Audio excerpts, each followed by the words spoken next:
Dan tak lama pun aku pamit untuk pulang pada Reza. Sepanjang di perjalanan di atas motor, aku merasakan hal yang tidak enak. Entah apa, tapi hati ini merasa tidak enak. Dan entah kenapa motorku saat itu terasa berat sekali, seperti aku membonceng seseorang. Padahal aku sendirian saat itu. Sesekali aku menengok ke spion motorku, karena jalanan saat itu memang sangat sepi dan waktu menunjukkan pukul setengah 12 malam. Sesampainya di rumah, aku pun memarkirkan motorku dan lalu cepat masuk ke dalam rumah. Entah kenapa rasanya merinding sekali malam itu. Untuk kencing masuk kamar mandi pun rasanya tidak berani. Jadi aku putuskan untuk segera masuk ke kamar saja. Ketika aku tiba di depan pintu kamarku dan menyalakan lampu kamarku, astaga, mulutku seolah dibungkam. Sekujur tubuhku lemas. Mungkin seperti itu rasanya mau pingsan. Tapi aku masih ada energi untuk tetap sadar. Aku melihat seorang wanita ada di dalam kamarku dengan pakaian putih kotor dan lusuh, dengan rambutnya yang panjang dan basah, dan kakinya yang kotor seperti sudah menginjak tanah, sedang menari-nari membelakangiku. Dia menari layaknya penari jaipong.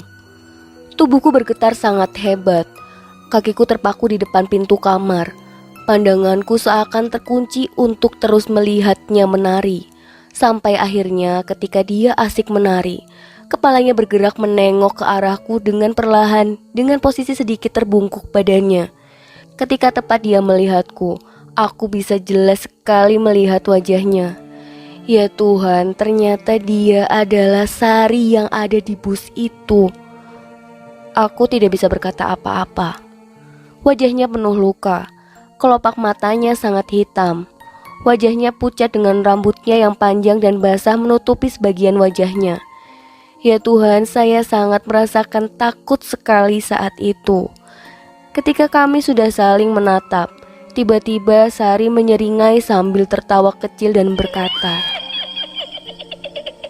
"Tulungan aing." Aku yang tidak bisa berkata apa-apa hanya diam. Lalu tidak lama, Sari meloncat-loncat kecil dan semakin dekat menghampiriku. Entah apa yang terjadi saat itu. Aku langsung pingsan, tidak sadarkan diri. Dan ketika aku sadar, di sekelilingku sudah ada orang-orang rumah yang sedang mencoba memulihkanku.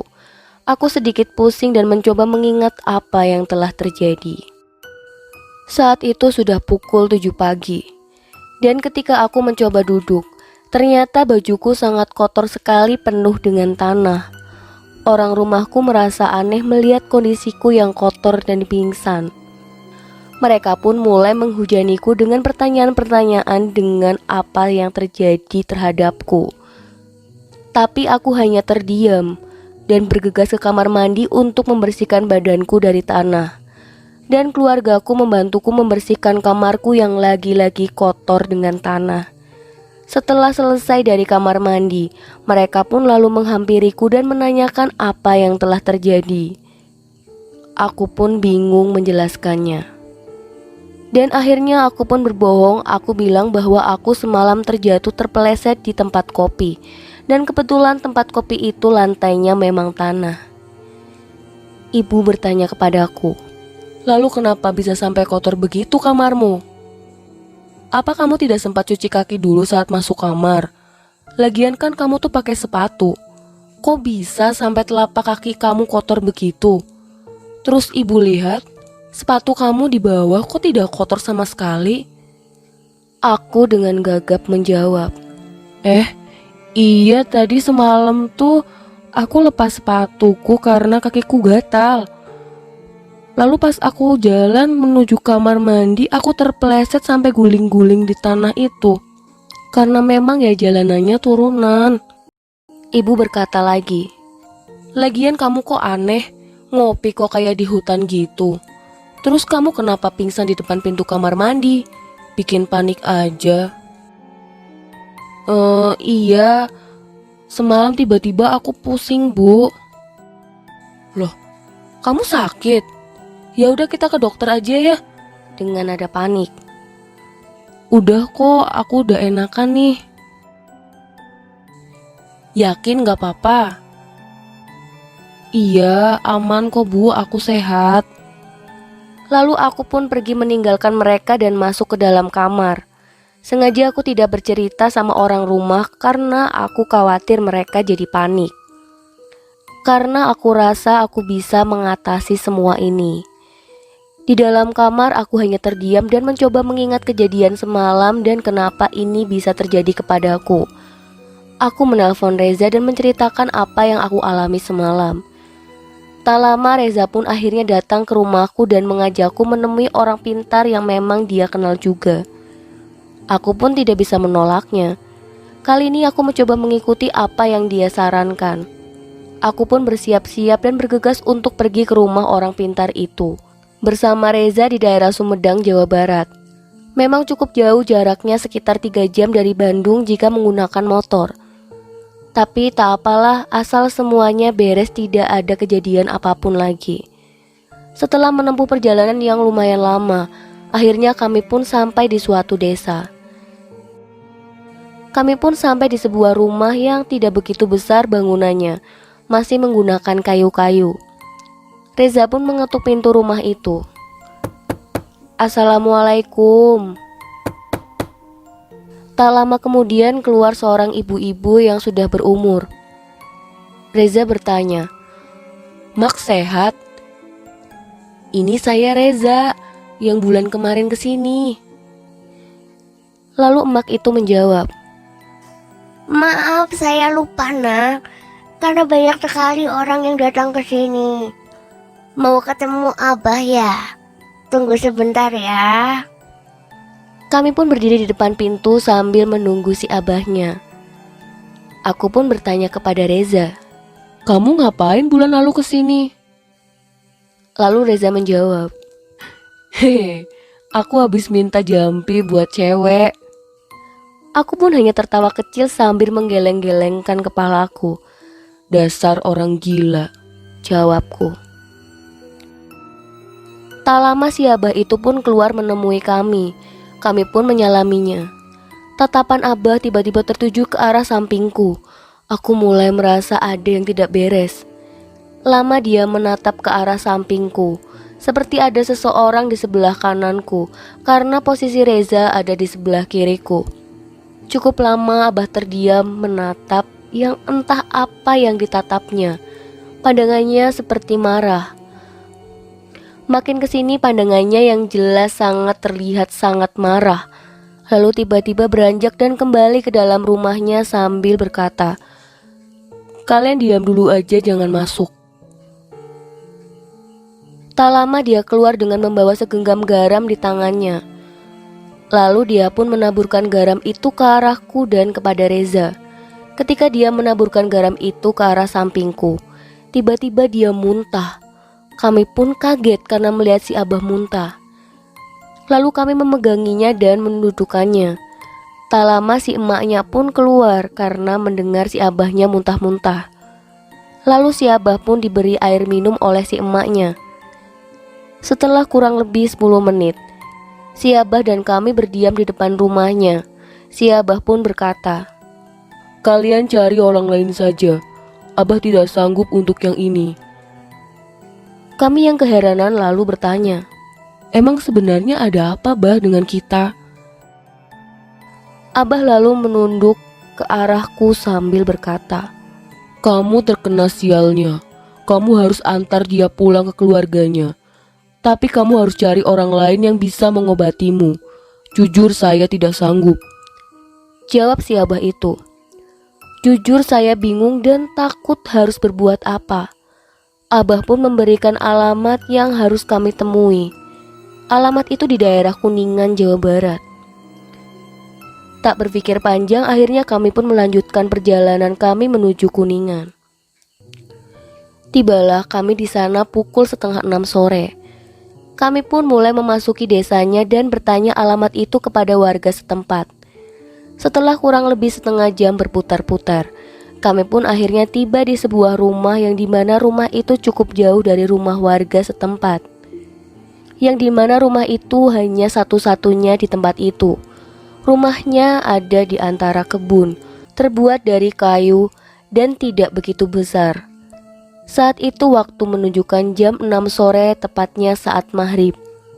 Aku pun mulai mengetuk pintunya. Assalamualaikum.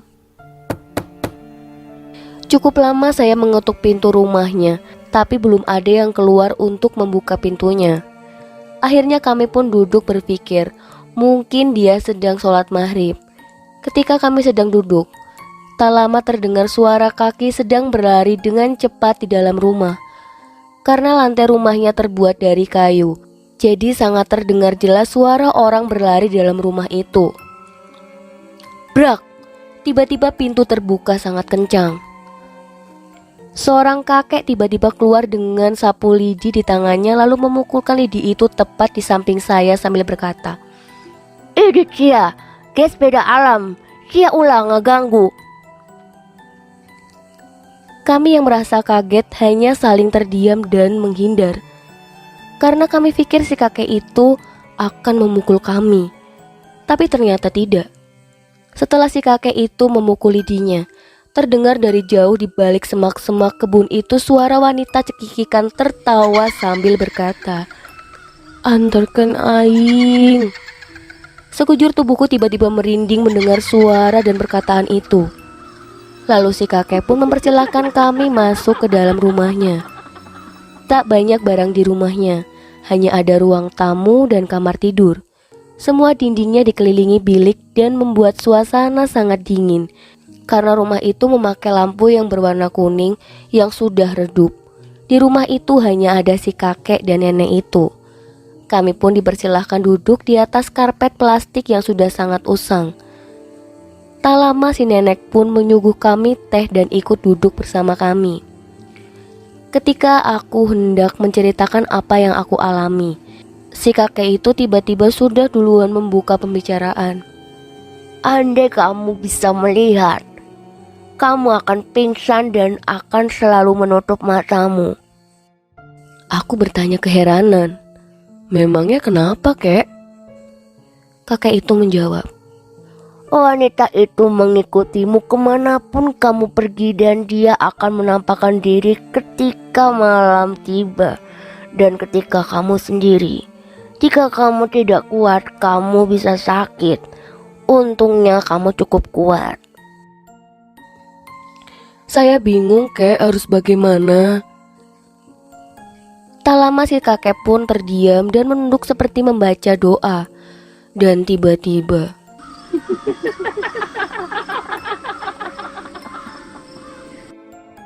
si kakek itu tertawa seperti wanita. Kepalanya meliuk-liuk dan tangannya bergerak-gerak seakan mau menari. Sontak kami pun terperanjak dari tempat duduk kami. Nenek berkata, Tak apa-apa, duduk saja. dan kami pun duduk kembali. Si kakek itu tiba-tiba berdiri dan menari layaknya penari jaipong sambil memegangi perutnya. Dan kami hanya terdiam, tidak bisa berkata apa-apa. Si kakek itu menari sambil bernyanyi Sunda dengan nada yang pelan. Tarian nyanyian si kakek itu persis seperti apa yang aku lihat di kamarku saat itu. Tak lama si kakek lalu tersadar kembali dan kembali duduk. Aku pun akhirnya bisa bernafas lega. Lalu si kakek itu pun berkata, Kamu harus selesaikan ini karena kamu telah berjanji. Janji apa, kek? Aku yang sambil kebingungan. Janji bahwa kamu akan mengantarnya dia pulang ke rumah keluarganya. Aku yang bingung mulai mengingat pada siapa aku berjanji dan mengantarnya pulang. Setelah cukup lama terdiam, akhirnya aku pun ingat bahwa aku akan berjanji mengantarkan Sari pulang ketika di dalam bus. Lalu aku menceritakan pertemuanku itu bersama Sari kepada si kakek.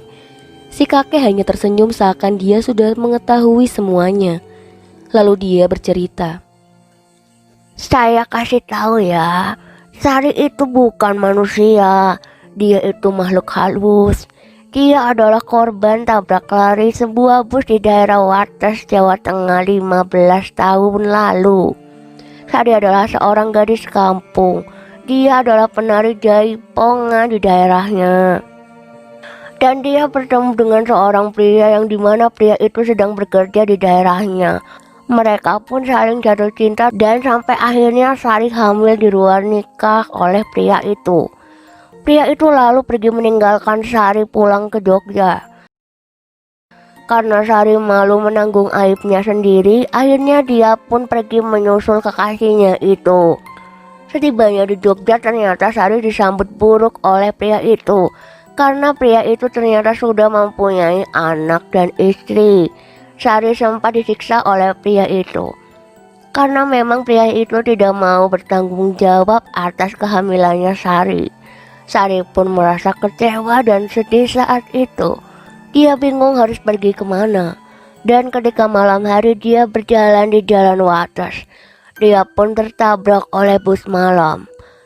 Dan bus malam itu kabur begitu saja tidak bertanggung jawab. Dan Sari pun meninggal di tempat saat itu juga. Jasadnya ditemukan oleh warga setempat di pagi harinya. Tubuh Sari hancur. Warga pun akhirnya menguburkannya. Saat itu Sari tidak ada yang mengetahui asalnya dari mana, karena dia tidak membawa kartu identitasnya saat pergi.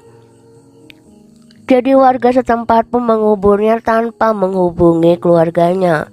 Ketika dikuburkan, ada salah satu warga yang tidak membuka tali potongnya, entah itu lupa atau disengaja. Semenjak itu Sari menjadi gentayangan dan kerap kali mengganggu manusia yang kebetulan lewat ke situ. Kenapa Sari bisa ikut ke dalam bus itu? Karena bus itulah yang telah menabrak Sari. Bertahun-tahun Sari menunggu bus itu lewat ke jalan itu. Tapi baru malam itu bus itu lewat ke Wates kembali. Makanya dia ada dan ikut di dalam bus itu dan bertemu sama kamu. Saya tidak tahu alasannya kenapa bus itu baru lewat lagi ke Wates malam itu setelah bertahun-tahun lamanya. Jadi sekarang kamu harus bertanggung jawab untuk mengantarkannya pulang ke rumahnya. Dan memberikan kabar yang telah terjadi terhadap Sari kepada keluarganya. Malam ini kalian tidak usah pulang. Kalian tidur saja di sini. Besok saya urus kasus ini, ujar si kakek. Mendengar cerita si kakek tadi, kami hanya terdiam dan kaget. Aku sangat kaget seolah tidak percaya bahwa akan mengalami kejadian ini. Dan ya, aku baru ingat bahwa aku menyimpan nomor si kernet itu. Aku pun mencoba menghubungi si kernet itu malam itu juga. Dan ya, untungnya teleponku diangkat dengan cepat oleh si kernet itu. Lalu aku pun mulai menginterogasi dengan apa yang telah terjadi dengan bus itu 15 tahun silam. Tapi si kernet itu seolah tidak tahu apa-apa. Saya mengerti dan paham kenapa si kernet itu tidak mau bercerita. Aku pun telah membujuknya untuk dia bercerita. Dan sampai akhirnya aku ceritakan dengan apa yang telah terjadi padaku saat ini. Dan aku berjanji tidak akan membocorkan kepada siapapun tentang kasus penabrakan bus itu. Setelah aku bujuk seperti itu, akhirnya si kernet pun mau menceritakannya. Si kernet bus bercerita. Jadi kejadiannya itu sudah 15 tahun yang lalu. Saat itu posisinya saya sedang ada di Bandung. Jadi saya tidak tahu. Jadi saya hanya dengar dapat kabar dari teman-teman saya bahwa si X telah menabrak seorang wanita di jalan Wates. Alasan sopirnya sih karena wanita itu berjalan terlalu ke tengah. Dan kenapa dia tidak berhenti? Karena dia takut dikeroyok massa. Jadi dia kabur dan tidak menolong korbannya itu. Saat kejadian penabrakan itu, penumpang pun sempat kaget dengan adanya benturan keras terhadap bus dan bertanya, ada apa kepada sopir itu? Tapi si sopir menjawab bahwa dia tadi baru saja menabrak kambing. Dan semenjak kejadian itu bus itu pun tidak dioperasikan kembali dan disimpan di sebuah garasi besar di daerah Jawa Tengah. Dan akhirnya kemarin yang si Mas naik dari Solo ke Bandung, itu adalah pertama kalinya lagi bus itu beroperasi kembali. Dan kenapa bus itu didiamkan selama 15 tahun? Karena pemilik bus khawatir bus itu diketahui warga yang melihat kejadian itu. Makanya bus itu diumpetin dulu sama pemiliknya. Pemiliknya sempat mau bertanggung jawab dan mencari tahu keberadaan keluarganya secara diam-diam. Tapi tak mendapatkan info apapun dan sempat mengira bahwa korbannya itu adalah orang gila. Jadi pencarian keluarganya pun tidak dilanjutkan. Sepanjang jalan juga saya merasa merinding, Mas, karena yang di dalam bus itu cuman ada kita bertiga. Dan ketika si masnya bilang bahwa ada penumpang lain di dalam bus itu selain si masnya, saya sempat kaget dan mikir apa mungkin itu adalah korban wanita itu. Makanya saya menyuruh masnya untuk tetap duduk di depan dan tidak pindah lagi ke belakang. Tapi sudah lama juga sopir pelaku itu sudah tidak bekerja menjadi sopir lagi. Dan saya pun tidak tahu di mana dia sekarang, ujar kernet tersebut. Mendengar cerita si kernet itu akhirnya saya pun paham kenapa bisa terjadi seperti ini. Lalu aku pun menceritakan bahwa sosok Sari itu adalah bukan orang gila, tetapi dia adalah orang waras kepada si kernet itu. Bertujuan agar si kernet itu menceritakannya kembali kepada pemilik bus itu. Ya, setidaknya si pemilik bus itu bisa menyelesaikan niat baiknya untuk bertanggung jawab terhadap keluarga si korban.